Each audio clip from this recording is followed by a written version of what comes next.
and thank you for being here for the release of the 2011 and 2012 Wisconsin Domestic Violence Homicide Report. I'm Patty Seeger. I'm the Executive Director of End Domestic Abuse Wisconsin, formerly known as the Wisconsin Coalition Against Domestic Violence. This report marks the 13th year that we have analyzed and reported on domestic violence homicides in Wisconsin.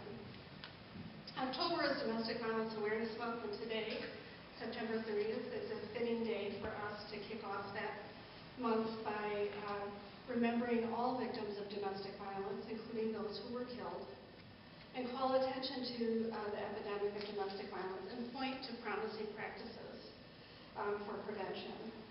I'll summarize a little bit about the report and then turn the podium over to a couple of speakers. Joining us today are Teresa Coy, mother of Zoe Krieger, who was killed in a domestic violence incident in 2012. Amy Venables O'Neill, who is the Director of People Against Domestic and Sexual Violence in Jefferson. Amy will talk about how with support from End Domestic Abuse Wisconsin, her community is putting some of the insights from this report into practice to prevent domestic violence homicides in their community. We'll also hear from Shannon Berry, Executive Director of Domestic Abuse Intervention Services, and Cecilia Gilhouse, who's the Executive Director of Unidos Against Domestic Violence. And also joining us, although not speaking, is Chief Kyle from the Middleton Police Department. While this report does not and cannot fully capture the lives of who've been tragically taken, the 2011-2012 Wisconsin Domestic Violence Homicide Report offers a summary of the risk, danger, and potential for immeasurable loss that characterizes domestic violence cases. In the report, we have identified a number of patterns and telltale signs that we know indicate especially high-risk domestic violence cases. We see stalking as often a precursor to domestic violence homicide. We see that pregnancy is particularly a dangerous time for victims of domestic violence. And we see that easy access to guns fuels the lethality of domestic abuse. Other themes emerged more strongly in 2011 and 2012 compared to previous years, such as the fact that abused women are often vulnerable at their workplace, and that trauma from military service often bears a complex relationship to violence in the family. Through the report, we see domestic violence and homicides affect the diversity of communities and people in our state, and that other forms of oppression and inequality can produce disproportionate impacts on particular communities. For example, African Americans and Latina victims are overrepresented in this report. In total, over the course of these 2 years, this state lost 89 lives to domestic violence. In 2011, there were 34 domestic violence homicides. In 2012, there were 48. And we also count the perpetrators who killed themselves. So 7 perpetrators killed themselves after killing others.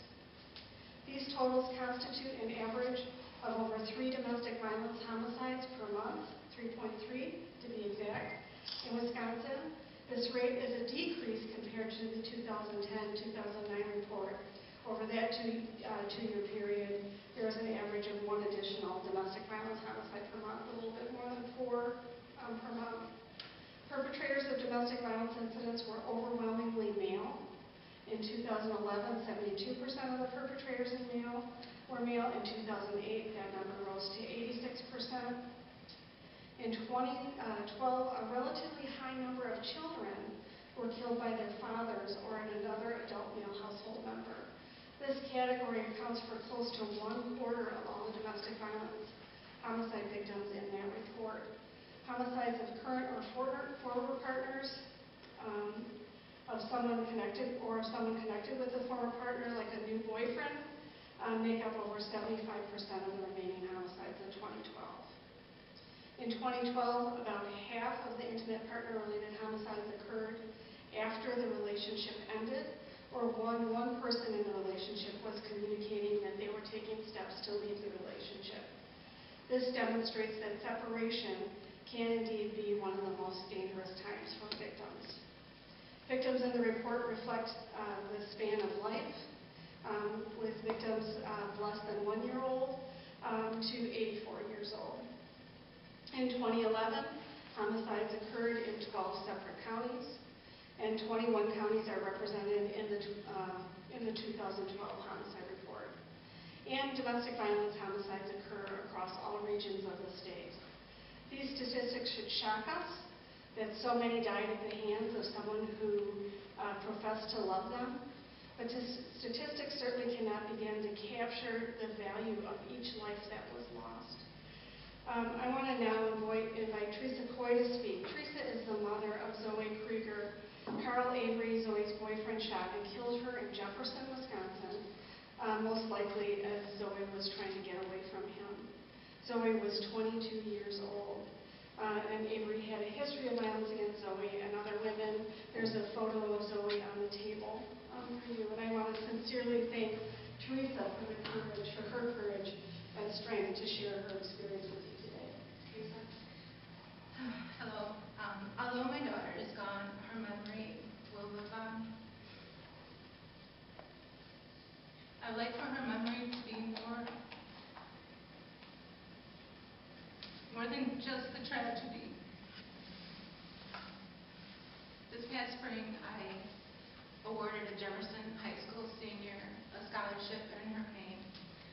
That student has gone on to USC, and I recently received a postcard from her expressing how much it meant. Her mother also was a victim of domestic violence, so my cause reached that young lady's life too. In November, we're planning a candlelight vigil to remember the life of Zoe and the marking of 1 year of her passing. I would like for her story to be told to others. If someone's in the situation, maybe hearing her story could help them change their lives or save their lives. It's important for people to know in our communities where they can seek help. It's one thing to tell them, go get help, but they got to know where to go to.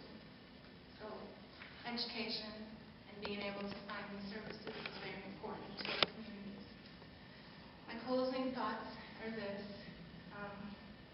If you hear domestic disturbance, don't be afraid to call law enforcement. It could be the difference between life and death. This would have sure changed my daughter's situation if someone who overheard the disturbance would have called. She would probably be here today. Thank you. Next, I'd like to introduce you to Amy Venables O'Neill from People Against Domestic and Sexual Violence in Jefferson. Thank you. And thank you, Teresa, for speaking. In Jefferson County, we are working to prevent any domestic violence-related homicides. Our coordinated community response team was chosen by End Domestic Violence Wisconsin to participate in a homicide prevention project. Our coordinated community response team is comprised of advocates, the district attorney's office, law enforcement officials, human services, probation and parole, and healthcare providers. We decided to focus our efforts on two crimes that emerged as themes from the last homicide report: stalking and strangulation. Both stalking and strangulation are identified factors that are associated with lethal violence. In Jefferson County, there's been a more specialized focus on training law enforcement officers to respond to and investigate strangulation cases. In the report released today, we know of 7 cases that had strangulation involved.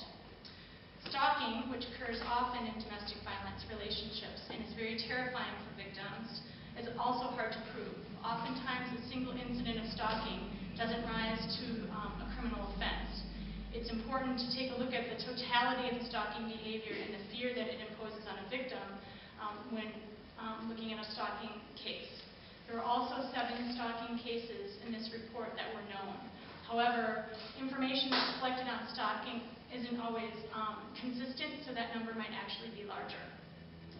Jefferson County has just finalized a protocol for conducting a high-risk case review on domestic violence cases.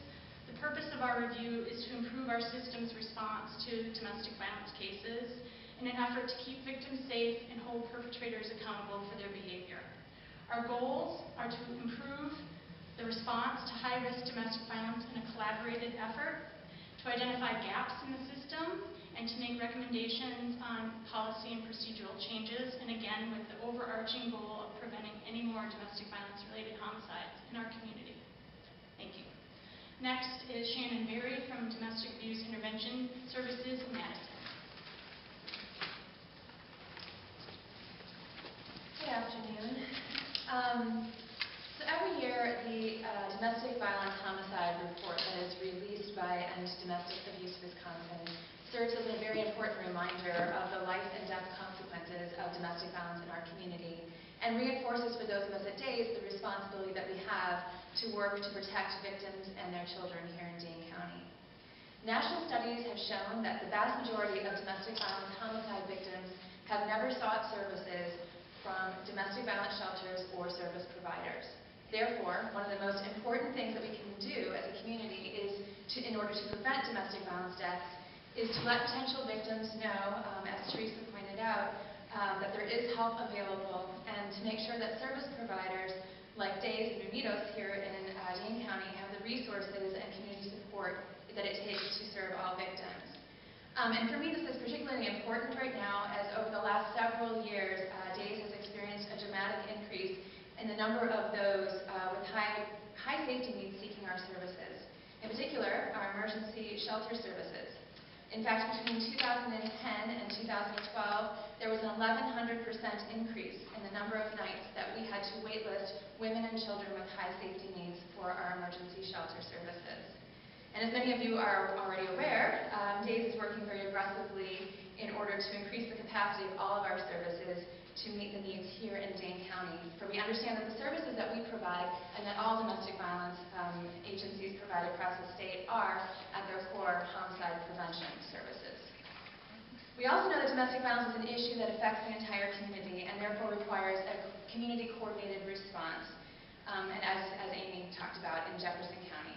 Here in Dane County, we are also very fortunate to have a wide range of service providers, from human service agencies to law enforcement personnel, to domestic violence advocates, bad arrest treatment providers, the judicial system, the district attorney's office, faith communities, healthcare providers, the list goes on, who come together to collaborate on addressing this issue locally.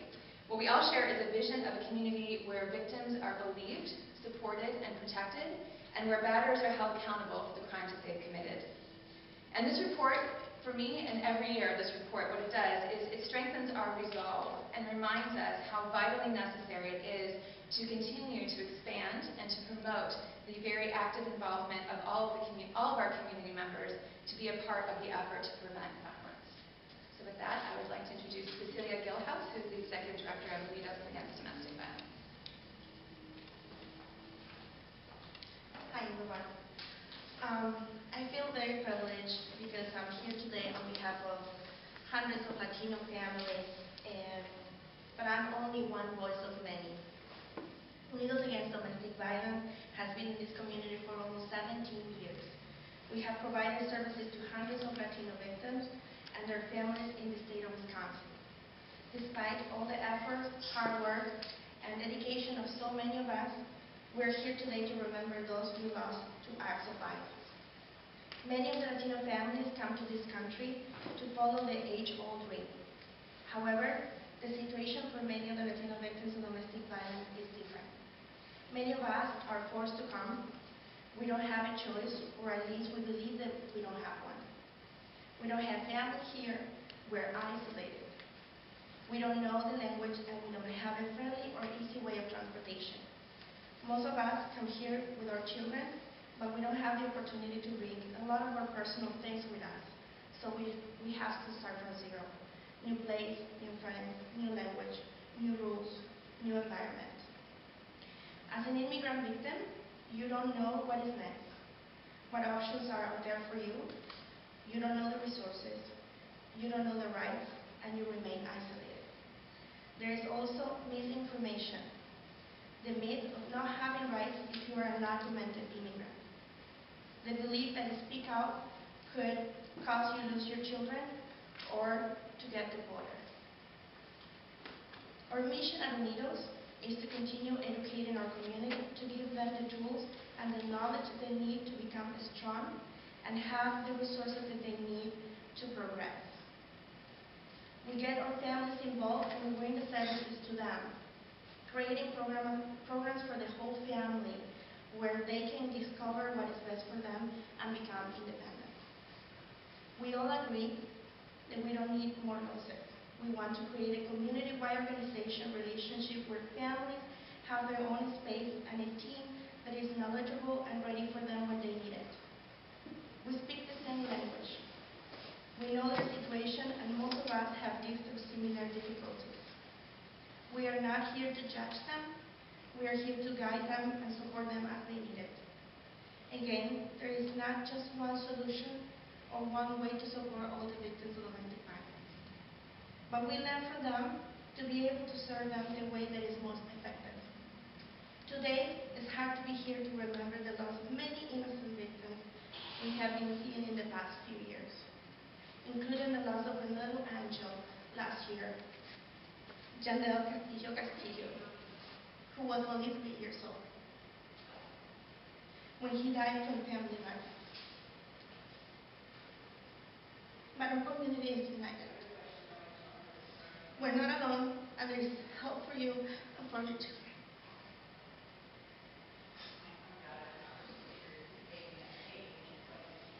I'm sorry. We're here today to remember them, to honor them, and to reaffirm our commitment to our community, our hard work to our community, and the dedication for your children, for you, and for your family. We're not doing this alone. We are a team, and we're working together. We need you. We need the community for creating and supporting safe homes in our community for everyone. Thank you. Thank you again for being here. We can take some questions, but before I close, I want to remind everybody, October 1st starts Domestic Violence Awareness Month. I actually wish there wasn't a month. I wish it was a year. I wish that everybody was paying attention to domestic violence deeply, and that we had a will to actually change some of the conditions that support violence, particularly lethal violence, from happening. We work very hard to research this information with the intent of figuring out how do we stop it, how do we prevent it.